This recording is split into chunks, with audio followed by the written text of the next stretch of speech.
I came to Dayton the first time in 1980, and I heard so much about the legendary woman that I'm getting ready to introduce in just a moment. I never got a chance to meet her because by the time I got here, she was off the air, so I'm particularly thrilled tonight because this will be my very first meeting. She is a first, and I tell you, when you have to be first, you have to let people know all about it. You have to be able to make some noise, even if, as Jimmy Buffett says, you have to quietly make noise. If a tree falls in the forest and no one knows anything about it, no one sees it, no one hears it, what's the point? So our tree now who has fallen in the forest, we're going to make some noise for her. She is a person who is truly a pioneer in her field, the first female broadcast reporter in Dayton who has come here all the way from California. Let's take a look at Miss Kathy O'Connor Bowe.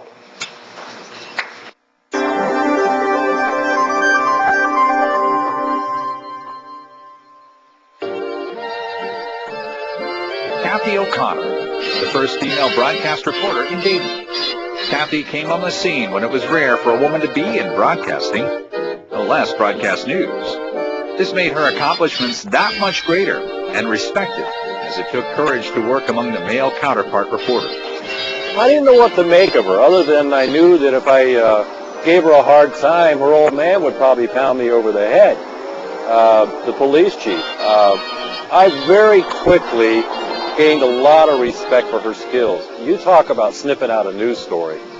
This lady was aces. She was great. I mean, we had at our organization, Wing Radio, when she first started, we had more good news stories than I thought was possible. And it's because of her connections and because of her work ethic and never giving up. Yeah, it took some getting used to, but most of us in the news department, right away, we knew we had a gem of a person here who was a very solid news reporter. Heck of a lady.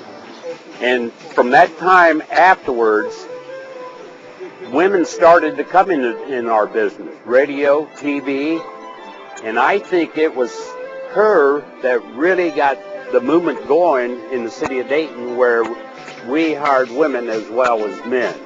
And some of the women were fantastic. They were good. And from that point, it's up to where we are today with women. You know, there's something to prove when she came on board? No, she didn't have anything to prove. She wanted to prove that she was good. And she was good. And there was no question about her not being good. She was, I mean, people listened to her. Other women watched her, and other women learned from her. And she's still today's one of today's. If she was still in the business today, she still would be good. It all came about because of Jim Bennett, who was general manager of WING Radio at the time. Jim was creative, had an eye for talent. We talked to her, we got her over there, and she's had the democracy to get out and get the stories. She was a good person, still is a good person. I was always a little adventurous on some things like that, and it's always worked out well. One of the things that I say about myself is I wasn't so great myself, but I knew how to pick people. Kathy not only pushed ahead to achieve much success, she pulled another person along with her after several months of being there alone. It was Retha Phillips, who Kathy guided, showed the ropes, and gave a lot of encouragement. Well, Kathy O'Connor was a trooper. When I first started at Wing, I went there to be a disc jockey, and they put me in the newsroom, and I knew nothing about news. But she took me under her wings and showed me the ropes. And we had a time. We were the females out there among the male-dominated world.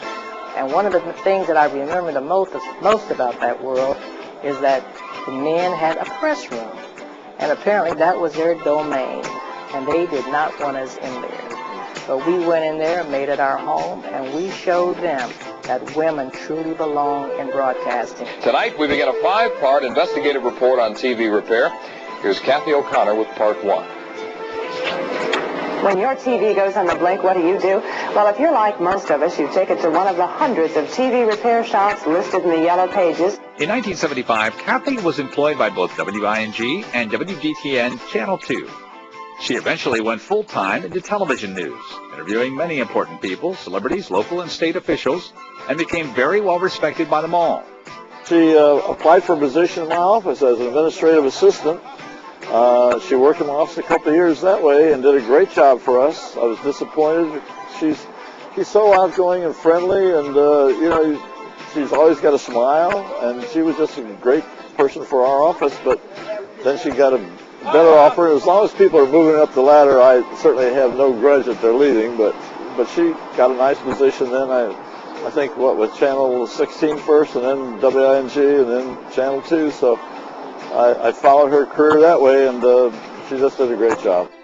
Although Kathy was the daughter of the late Dayton Police Chief Grover O'Connor, it was her talent and reporting skills that guided her successful career. She wasn't afraid to put some ripples on the water. She marched right in. And then all of a sudden, her dad's a police chief. I saw her in her dress and her dad's police chief. I thought, hell, I'll never get another story in my life with her around, But she did well. She was a good role. And our lady reporters all owe her a great deal of gratitude. In 1981, Kathy started her own company, Kathy O's, and left Channel 2. Since that time, she's done video documentaries in Dayton, San Francisco, and Louisville, Kentucky, for such companies as Merrill Lynch, Blue Cross Blue Shield Medical Society of Jefferson County, producing and writing and voiceovers for many health-related productions that aired on Channel 15 in Louisville, Kentucky. Kathy and her husband, Stephen Bowe, had been the guest at many White House political functions when the late Ronald Reagan was president. When Kathy and Stephen moved to California, Kathy was hired as director of the Reagan-Bush campaign of California, running the San Francisco office. This all started with a young woman willing to take on the challenge of being the first in her field locally and leaving a legacy that will live on forever in the local broadcasting industry. Dayton Area Broadcasters Hall of Fame is pleased to induct Kathy O'Connor into its 2007 class. Ladies and gentlemen, it is my honor, pleasure, and privilege to introduce to you Kathy O'Connor Bowe.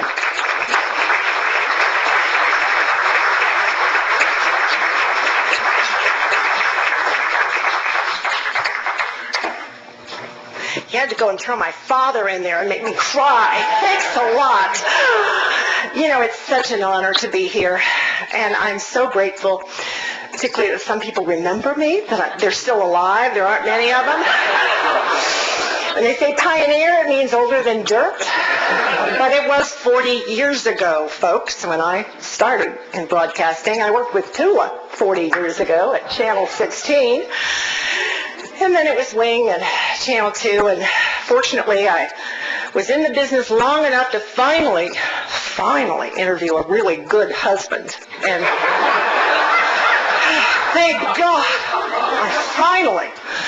and got to move on and have a wonderful life afterwards. But I wonder how many people here remember the DBNA. Yeah. I know you would. You're older than I am. I know Charlie does. I know Bobby does.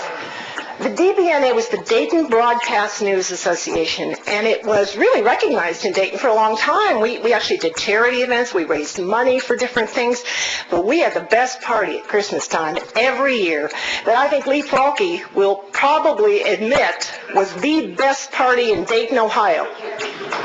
There's a few people here that remember that party.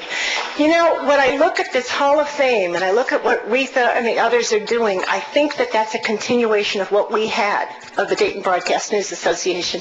And that makes me so happy to see everybody working together, doing something to honor each other. Because the truth of the matter is, and I think A.J. Brown and Dale Huffman was a police reporter when I first met him for Dayton Daily News, we worked against each other, but we always worked together. I don't think there's one person in the world that I competed with in this room that wouldn't admit that sometime or another we were just really close friends. We did try to get the story first, but we tried to help each other too. And most of us were very, very good friends. And I'm so proud to have been honored to have met somebody like Jim Bennett, who had the courage to hire a woman to do a job that had been always been a man's job. And there was one man, I have to tell you, I won't tell you his name, but a reporter W-A-G. And he was overheard saying, after Aretha came in behind me, which they really didn't like, you know, direct quote, hiring these girls makes it really tough on these guys. We have families to take care of. You know, these single girls don't have families. You know, why should we hire them? So those of you who are in the broadcasting business and female today, think about it. That's the way it really was. There was a lot of that thinking. But over time, more and more came along, and people realized that there really wasn't a difference. And I'm really grateful that I had the opportunity, because working with people like George Weimer and Jim Bennett and all the wonderful people that I had an opportunity to be with, I'll never forget the times or the people. And I miss them all. Thank you all so much.